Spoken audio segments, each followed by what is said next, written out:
Podcast Network. This is the Lifestyle Live Podcast. Faces you know and a team you can trust. Stories that form your heart. Lifestyle Live. Lifestyle Live. As temperatures get bitter cold in the next couple of days, here's a reminder to keep our furry friends safe from the elements.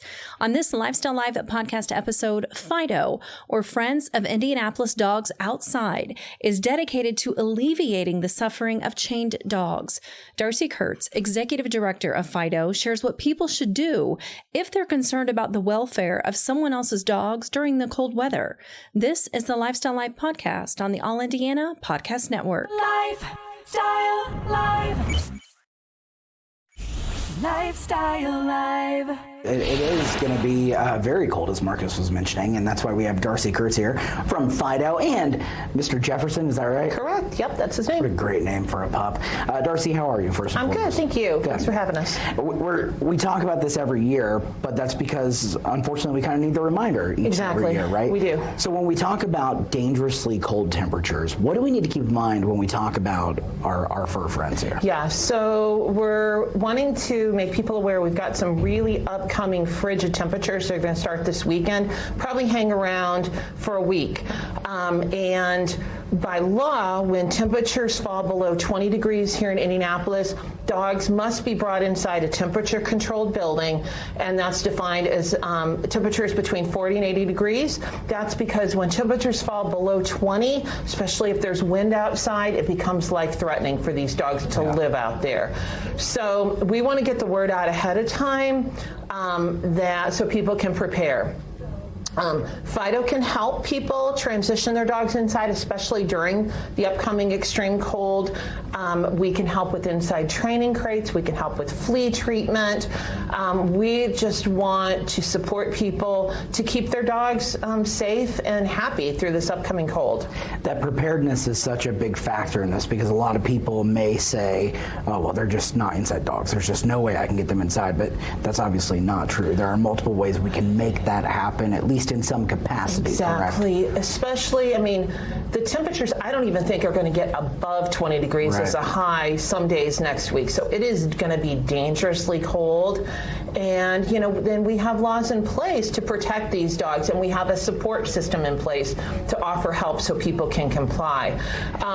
Even when temperatures are below 40, there are some laws. So, I mean, we're there now today, that dogs need to have a warm, insulated dog house with insulating bedding inside, which is straw, kind of half full, and a cover over the opening. When temperatures are between 20 and 40, that'll keep a dog warm when they're outside. Yeah. Dogs also need extra food out in the cold. They're burning off more energy, exactly, to stay warm, and they have to have fresh, drinkable water that's not frozen. So we encourage people during these temperatures, even now, to keep their dogs inside. It's a lot easier to keep them inside than to try to keep them comfortable outside in the cold. I've always thought it was kind of a good rule of thumb, like if you don't want to be outside in it, your pup probably doesn't want to be outside in it either. Exactly. What do we need to do as far as us helping, helping neighbors or whatever that situation may be? Is it just reaching out to you guys, or are there things we can do as well? Yes, so there's kind of two options. For people that want help for their own dogs, they can call FIDO. Our number is 317-221-1314. It's a helpline voicemail system. We will call them back. We're also open tomorrow evening. We're at 1505 North Sherman. We're open from 4 to 7 if people want to come, get supplies, and we can register new clients.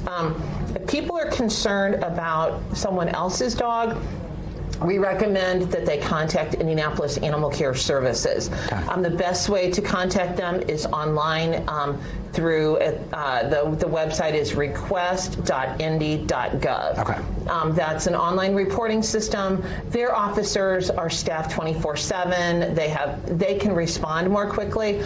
We do want to put the caveat out there not to contact them if a dog's just outside for 5-10 minutes to do its business. But if people see these dogs outside day after day throughout the day, and these temperatures are getting brutally cold, cold, it's good to contact Animal Care Services, and they will respond so that these dogs aren't suffering and, potentially dying out in these extreme temperatures. Absolutely. Darcie, thank you so much. If you don't live in Indianapolis, you live somewhere else, Google is your friend in finding all of those contact information as well. Again, Darcie, thank you so much. Get these guys inside, Amber, because it's going to be frigid. Lifestyle Live.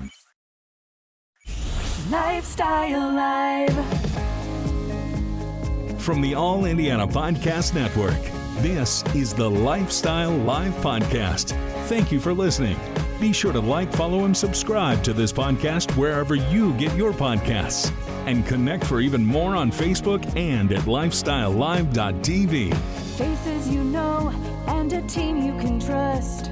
Stories that form your heart.